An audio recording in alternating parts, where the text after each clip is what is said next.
Sikan di pangalan ni mo, boss? Si Jonathan Sumalpong na-assign ko sa Kantilan. Tao ko ni Sir Jonikel Katakti. Okay.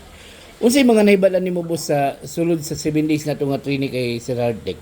Nindot kayo akong naibaan kay Sir Henry sa iya nga pag-deliver sa amoa, pag-conduct og training. Sa wala nakabalo, first time ni na akong training na apilan o maupod niya akong last training nga di na ko mo training yung lain kay number 1 gyud ang Hardtech. Kay matris gyud nato ang gamit ang power supply o ang tester.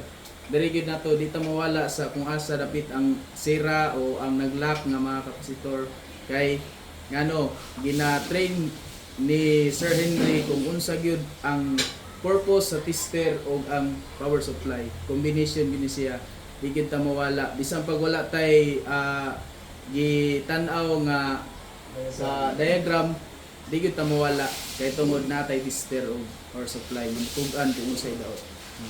Una, nindot kayo. The best. Thank you sa kay Sir R o kay Sir Henry.